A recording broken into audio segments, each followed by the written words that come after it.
Hello everyone, and welcome back to Gran Turismo 7. It's my birthday apparently, I was not aware of that, but anyway, Gran Turismo seems to think it is that time of year. But anyway, we get a free car for our birthday every time it comes around, and today we are fortunate enough to get the Tomahawk X VGT. This is the GTSR version, the middle tier of the three original versions of the X. So yeah, a stupidly fast car. Of course I've already got every car in the game, bar those in this update that we'll be covering today. This is update 1.49, and the first car we'll be taking a look at is the BMW M3 from 1997, and we'll be taking it to the Sunday Cup at 500 at a brand new circuit to the game, or a returning circuit I should say, from Gran Turismo 6, Eiger Nordwand, or some variant of that pronunciation. This circuit was in Gran Turismo 6. It's when it was last seen, wasn't in Gran Turismo Sport, and there were 4 versions of it. This is, I believe it was called the short course. Now it is simply Eiger Nordwand, so I do wonder if the others are coming or not. We have seen, you know, in current Gran Turismo tracks like Sardinia, they have the road track and they have the windmills version kind of listed as a separate circuit to separate, I guess, the road and the rally. But yeah, in Gran Turismo 6 there were 3 other versions aside from this, which all had either a full dirt layout, or I think there was one with a combination of a little bit of tarmac and mostly dirt, where you actually jumped over a few railway lines, which was quite fun back in the day. That was the K Trail, I believe. There was also the G Trail and the W Trail, which were full dirt layouts. But anyway, as we are racing on here, this race, out of the way Audi, proved to be very difficult, which is why I'm in such a rush to try and get through the field, and trying not to get held up by any of these other cars, because this race took me a lot of attempts. I was probably at this for over an hour in total. So yeah, we send it around the outside. That is a wall rideable corner, but for it to be worthwhile you kind of need a car to bounce off in the next one, otherwise you just are completely on the wrong line. So yeah, it doesn't help us too much overall, but we'll see. Just trying to save every millisecond I can to see if we can get through the field. That is how tough this race has proven, and it's the type of circuit that I've, you know, generally just not clicked with. I very much actually compare it to Monaco. That long right-hander, you know, could be compared to maybe Massenet, obviously going in the other direction. That you know, with the massive elevation changes, really tight twisty corners, no margin for error, just a slight grassy verge, and then straight into the barriers, and if it was possible to crash through those, straight off a cliff into a building or a very large drop. So yeah, that is the nature of this circuit. We have a little bit of a jump on the main straight, not too much, but if you're in a higher powered car with lower downforce, you will definitely get a bit of airtime through there. And yeah, this section just feels so, I'd say almost painfully slow to get through here. We're on to the final lap of the race now. We do have the leader in sight. I'm not sure if we're close enough though, but we really do need to push on and try and close that margin as much as we possibly can. And there's some of these corners you can cut slightly, like the one just before that bridge, to try and straighten up the entry, and then some you really of course can't. This is definitely one you can't. There's a barrier that sticks out on the inside there, around that little car park on the inside of that corner, which you can actually go into if you're not in the middle of a race meeting. But anyway, let's see if we can carry some good speed through here. Looks like we've done a nice job through this little S section. and we'll be able to make the move down the inside into the final real corner of the circuit. And after a pretty quick 3 laps, we'll take the lead at the final corner, and just a slight kink to the line. We probably wouldn't have even had to have turned there to cross the line, and that is first place. But yeah, that one, it took a lot of tries and a pretty aggressive run through the field just to get to the lead at the final corner. So yeah, that was a tough race. But yeah, like I said, it's always going to be the type of circuit that I've never clicked with too well, where there's very little margin for error. But anyway, on to the Jimny Cup. So not a new car for this one, but a new event for this circuit. And of course my Jimny has the Suzuki Swift engine swap, I believe it is. And I think I even mentioned that at the end of the last episode, that it goes into this car.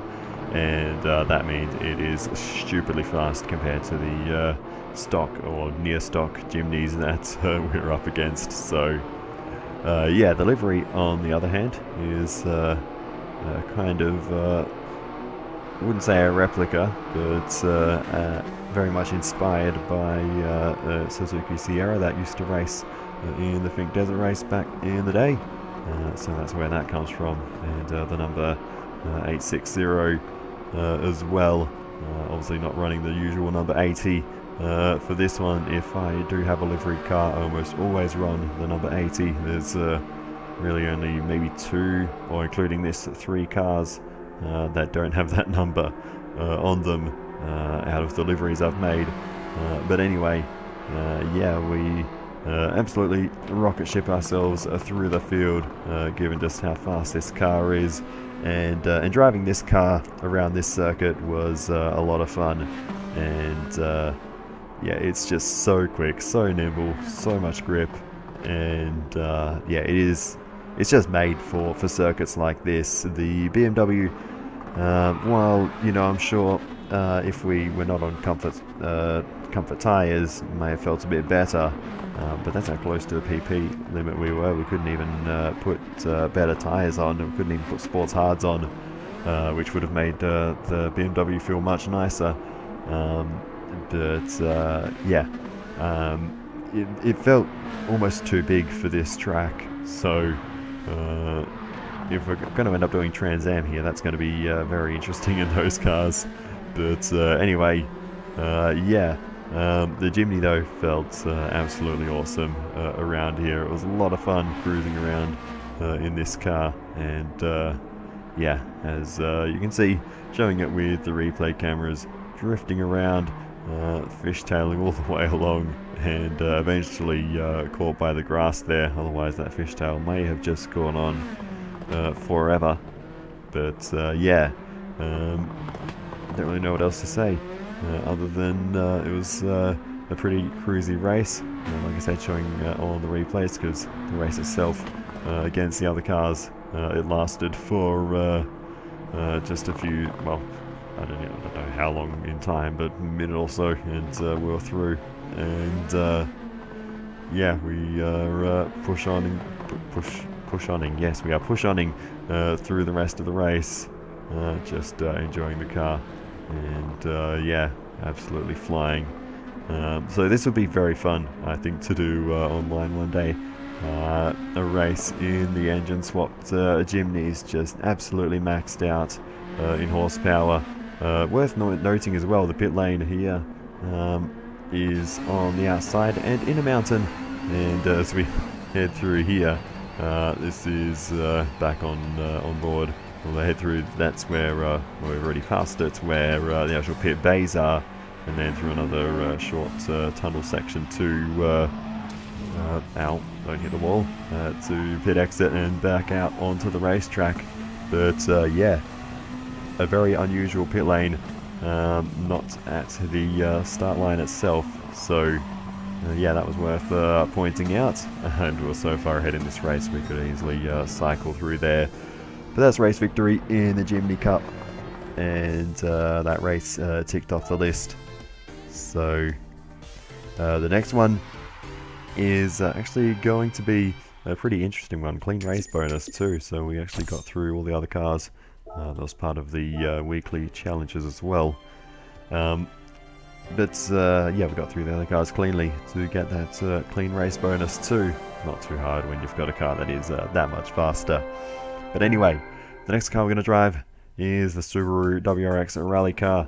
And this is the World Rally Challenge again at Eiger Nordwand. So this is going to be interesting. Rally cars, rallying in general has not really been my thing, so it's interesting that we've got this event on a circuit that did have rally layouts back in the day, but this is not a rally layout itself.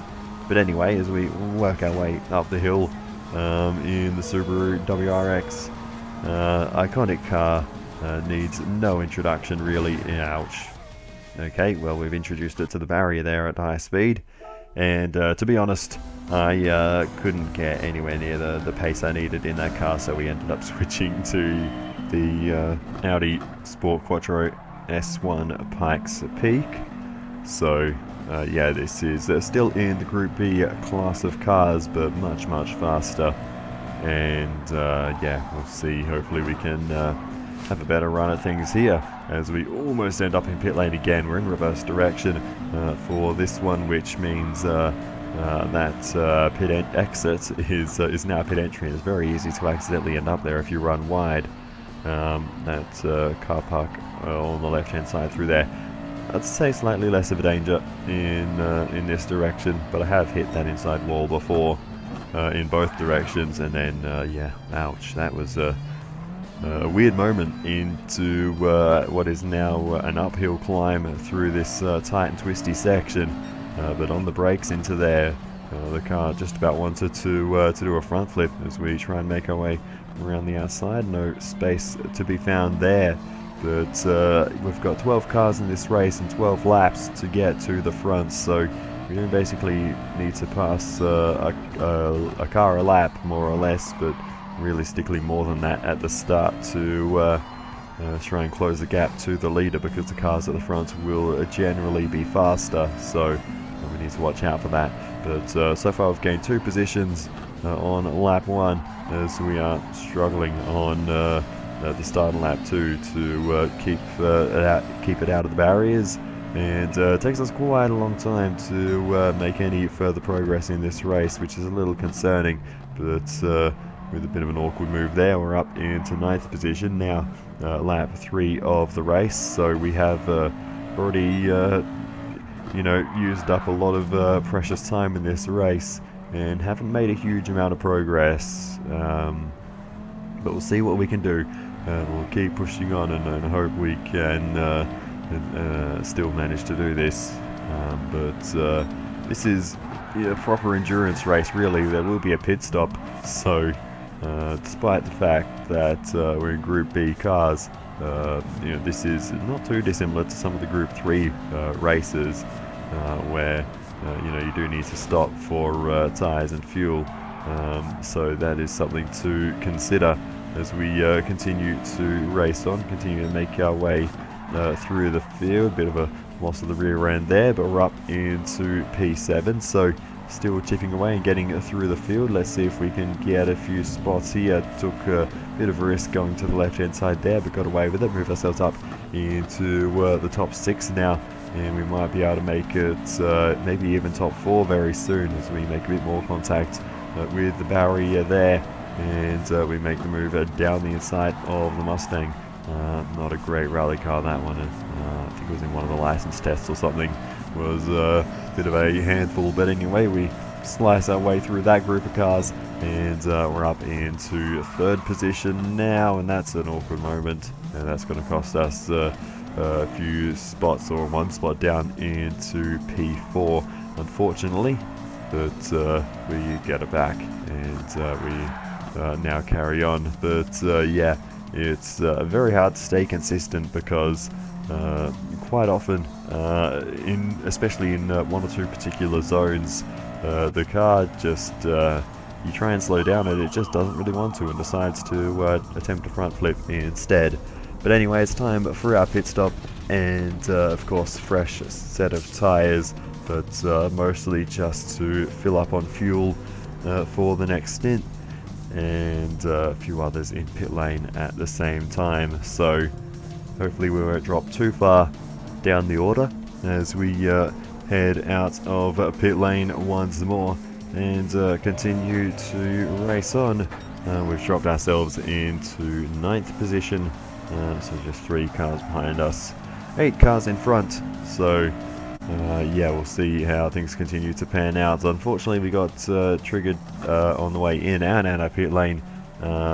We triggered the pit entry and pit exit lines, so 6-second penalty to serve there. Didn't actually cost us a position on track, but will make things more difficult throughout the rest of the race for us.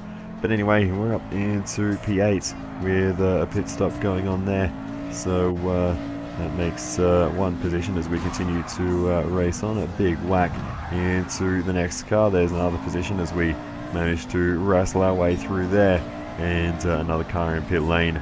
That should all put us up into 6th position. I'm slamming the outside wall there. That was just a whole mess into that corner. But yeah, up into P6 now. So around where we were before. Well, before we made that bunch of overtakes at once. So the thing is, this car, and aside from having that penalty, did have a fairly lengthy refill, even though the refill rate is quite quick. So not sure how many of these positions we're going to have to remake on track. But anyway, we'll see how it all pans out as we finally get onto a straight. It doesn't have much in the corners, this car, but on the straights, even on a heavily corner dependent track, it's got enough to just blaze past just about anyone. So that's really what we're relying on in this race. Catch up to the Mustang rally car there. Glad I'm not in that, and we carry on and make our way past the Subaru as well, doing alright in this race. Lot better than what I could ever manage in basically anything other than the Audi. Unfortunately, the Suzuki Scudo is not classed as a Group B car. I guess it's just too modern of a Pikes Peak car to have that luxury. This is quite an old Pikes Peak car, relatively speaking. So I guess they can slot it in with the Group B cars. But anyway, as we continue to race on, we've moved ourselves all the way up into 2nd position with just 1 lap to go, and we'll make the move a bit awkwardly there on the other Audi S1 leading the way here. So it does show that it is the car to have for an event like this. But I almost got caught out there by the finish line thing, or the pit lane thing, and I was thinking, well, we don't have a lap of fuel left, maybe I should have pit then. I was actually borderline about to restart, and then I remembered, hang on, that's not the finish line. But anyway, as I've rambled about that, we've managed to take the lead, and it looks like it should be smooth enough for sailing from here. We just need to navigate this final uphill climb, and a pretty straightforward run to the finish after that. It looks like we're pulling away from the Audi behind, even through this section, so I think we're going to be okay. And now just a flat out run to the finish line, which is at the far end of what can vaguely be described as a straight. And there we have it, race victory here at the World Rally Challenge. But that was a pretty tough one. I did do it first try in the Audi, but there was no chance I could have done it in any of the other Group B cars, I don't think. So yeah, Audi is what you need for these races. And even then, in the Audi, I had the difficulty set as low as possible. So even with that, only making the move for the lead on the final lap. So yeah, rally driving, even on a circuit, just not my thing. But anyway, added in this update was a McLaren menu book. So we've already completed that, and we get a 6-star roulette ticket for our troubles. So let's see what we can learn about these cars.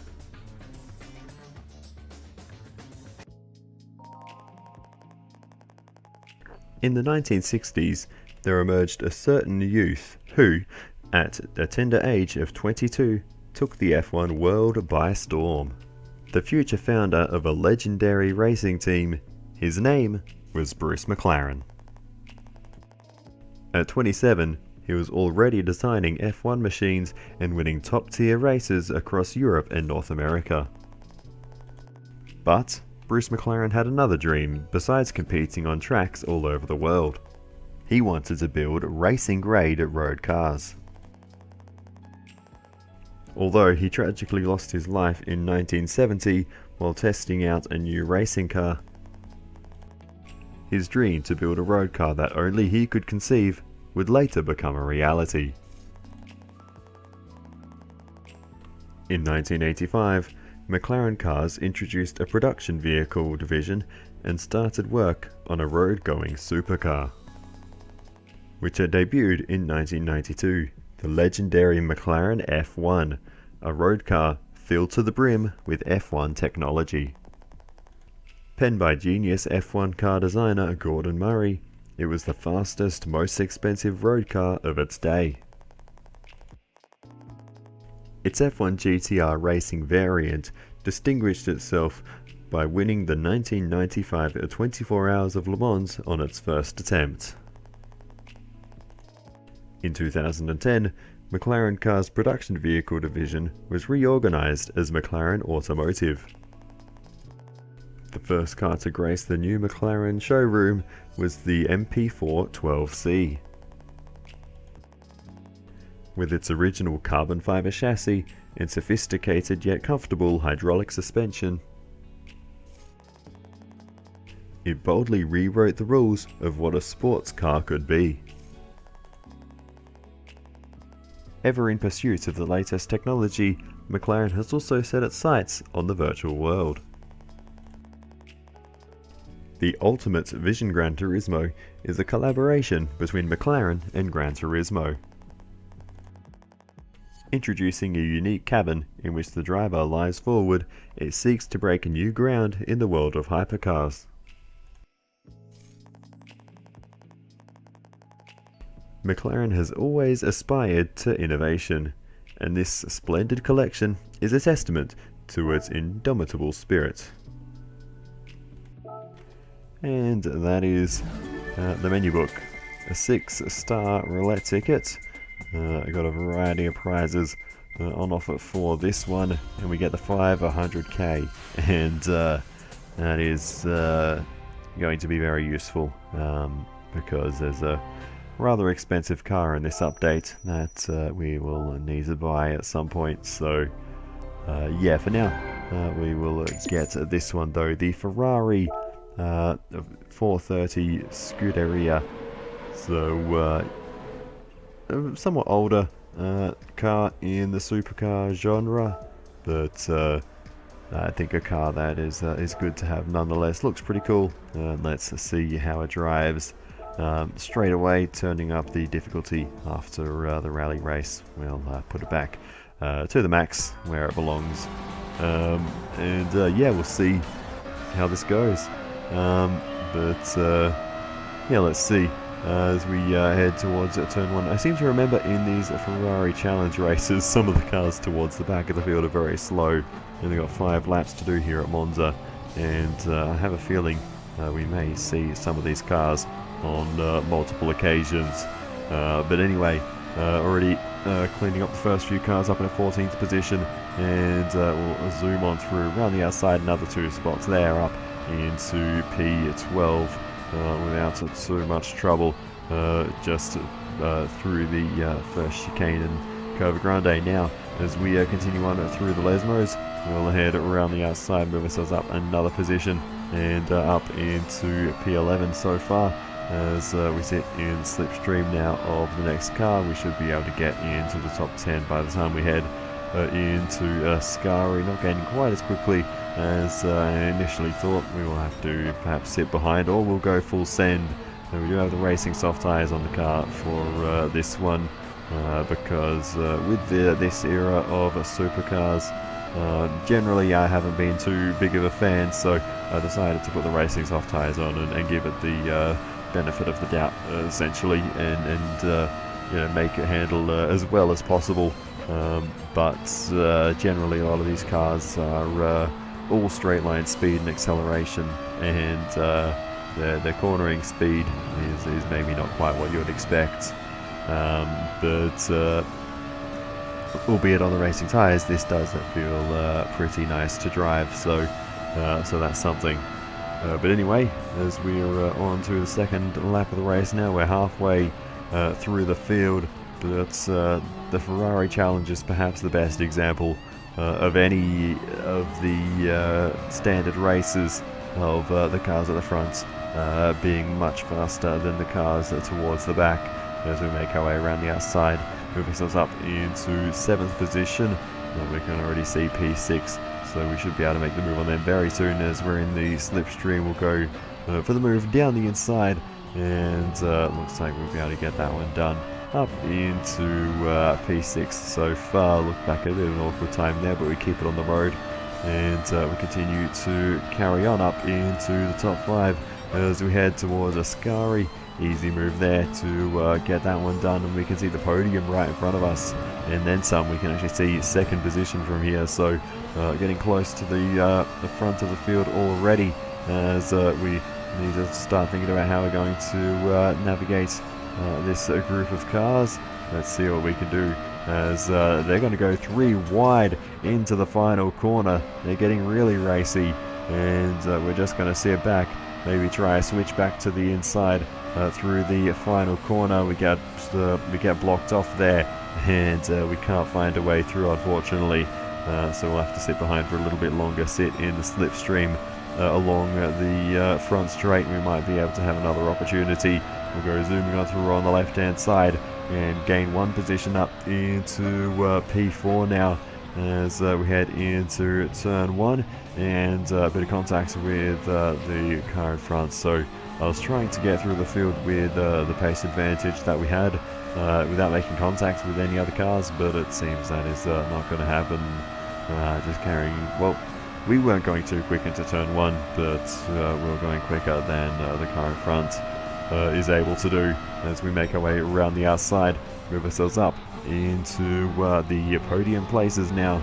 So going well so far, and that's an off there to give them a bit of space to come back on if they were going to rush back over, but they stayed in the gravel for a little bit longer. So we carry on up in a 2nd position now, just one other 430 scoot area in front of us now, as we send it through the 2nd Lesmo. Will sit in the slipstream as we head towards Ascari, looking out to the right hand side a little bit as we have some overspeed here. Not going to go for the move there though. I'm still trying to keep the race as clean as possible, just in case the clean race bonus is still a possibility. Down the inside we go though, and get the move done nicely, and into the race lead. So we continue on then to the final lap, and we will make the move around the outside of one of the lap cars there.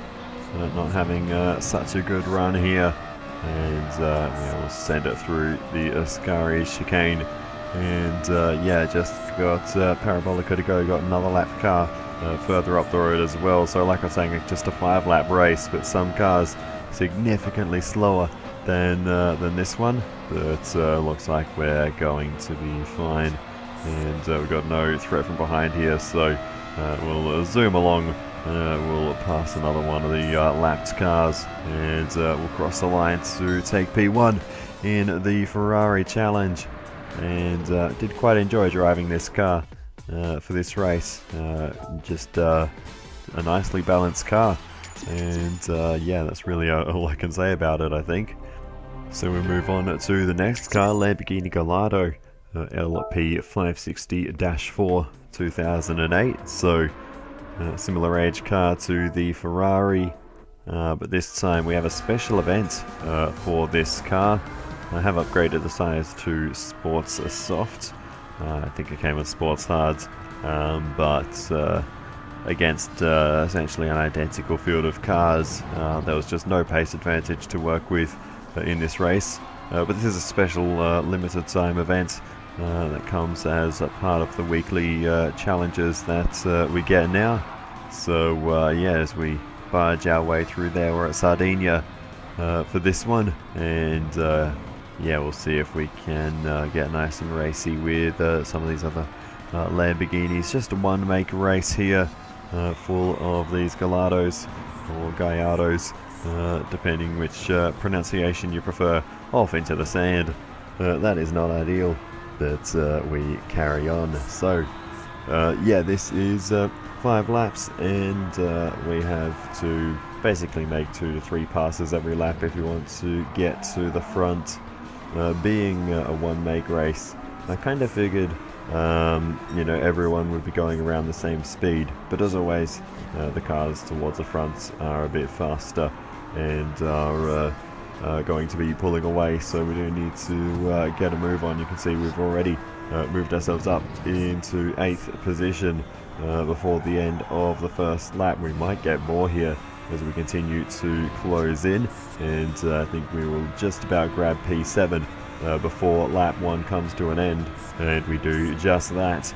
And yeah, we've almost passed half the field in just the first lap, so theoretically, if everyone's going around the same speed, we should be at the front of the field around the start of lap 3, but that is not quite it's not quite that simple, as we carry a little too much speed there. Thankfully, we've got a bit of runoff there to work with, so it's not going to slow us down too much as we try to navigate this next couple of cars. We've made our way up into P6, soon to be P5. If we can get a nice run through here, we find ourselves with not many places to go. We'll eventually find our way through though, and move ourselves up, a bit wide into the exit wall there, but no harm done. We'll carry on up into the top 5 now as we carry on. Takes us to the end of lap 3 to catch the next couple of cars. So yeah, it's steady progress in this race in the later stages, and we're really struggling to make any further progress up the field. Everyone else, I believe, is on racing hards, on sports hards rather. I believe I checked, and we're on sports soft, so we do have a tyre advantage, but I do wonder if the cars towards the front of the field have some other upgrades that we don't, because they are a long way around the circuit from here, and I don't think there's any chance we can catch them from this point. And yeah, by the time we come to the finish line, we're still like 7 seconds behind. So that was all we could do in the Lambo, but race complete nonetheless, and we can move on to the next thing. And the next thing is this, the Rough RGT 4.2 from 2016. We'll take it to the World Touring Car 600. 5 laps of a Road Atlanta. And yeah, I'm not sure if we've had this exact car. We've had RGTs in the game in the past, especially back in the days before Porsche was really in Gran Turismo, and Rough was our only choice. But anyway, we carry on, and we'll see if we can make our way through the field here. Again, a bit like driving the BMW at Eiger Nordwand. This race was a bit of a struggle, as we've already taken to one of the various runoffs here, and it's a race where you really cannot afford to get held up at all if you want to get to the front by the end of it. So that's why we're being definitely on the aggressive side with these overtakes, because I've already had a number of attempts in this car. So yeah, we'll see what we can do on this attempt, but I might try something, a different car, if I can't get it done this time. And you can see just going straight across the chicane there, just to avoid doing those corners. And as we carry on, the trend continues. We continue to make overtakes. That was a relatively normal one around the outside into turn 1, and taking a lot of that grass there, and that time I just couldn't even get it turned for the next section. So again, taking it to the runoff, and that's gained us a few spots. We're up into 7th position now, so we're climbing up the order very quickly, but we still have some time to make up, and there's a big moment there, full 360 spin. We carry on, and wow, that was a lucky escape, but we get away with it, and we'll see if we can get a nice run on the GTR now. Bit of a wobble on the exit, and that's going to spoil our momentum towards the chicane as we carry on. You can see we don't have a lot of straight line speed, and with such a long straight here, that is costing us a lot of time, and yeah, especially when we get a bad exit onto the straight, as we biffed the GTR out of the way there. Didn't really help us because I was too busy looking back to do the next corner. But yeah, that's it does cost us a lot of time being so slow on the straights, and I was noticing I was gaining massively in the corners. You know, even in a race where I wouldn't be driving as silly as I am now, I would still you know, be gaining and making overtakes, but I just lose so much time on the straights that it was impossible to close the gaps. That's why I've taken to doing a bit of silliness to try and get through the field, just to see if it's even possible to get to the front of the field in this car. But I think as well there's an element of rubber banding, so the faster I go, i.e. the more shortcuts I take, the faster the AI go, and we just sort of end up in even more trouble. I've noticed it in the past where sometimes my first attempt will actually be the closest I get. But anyway, there's a little whack with the barrier as we try to fly it across the chicane on the final lap.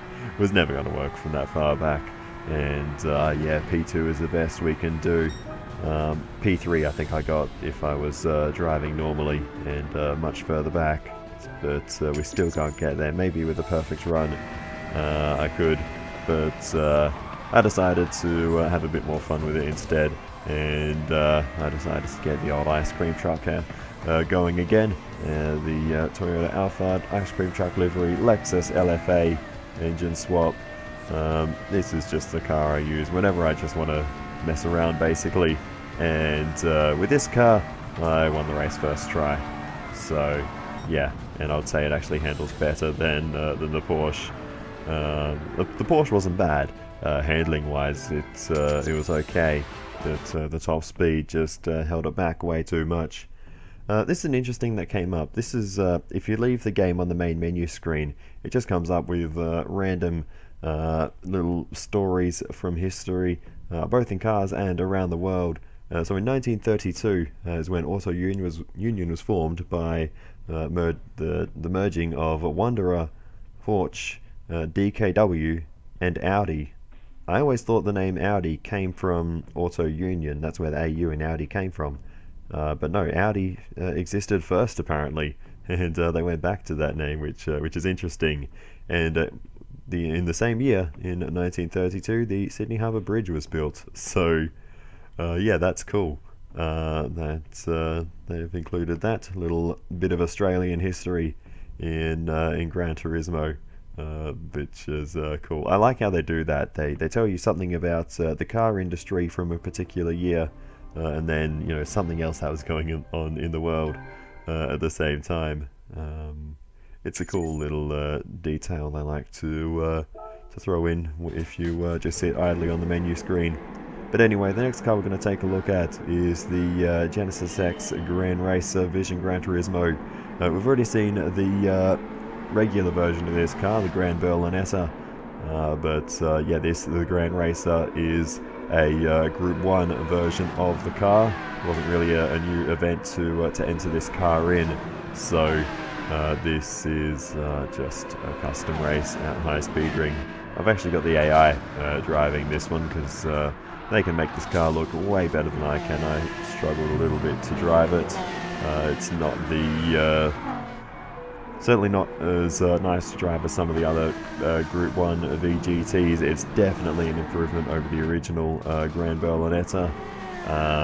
But yeah, it's I'd much rather drive the Bugatti VGT, even if it's got no top speed. The Group 1 version, I mean. The regular Bugatti VGT is pretty good all round, but the Group 1 version, not so much. Really gets held back in a straight line. But yeah, interesting looking car. But yeah, there's not really too much else to say about it. It's just Genesis VGT, which has been slightly modified so it can compete in Group 1 events, which is LMP1s basically. A very loose description of LMP1s, and other Le Mans cars. Group C cars are also in the same class, and to be honest, I would say this handles more like a Group C car than an LMP1 car. But yeah, it's interesting nonetheless, and another Group 1 car for I don't know if I was thinking one day maybe I'll do a Le Mans style race with the VGTs. There's so many of them now, so I don't really know how that would work.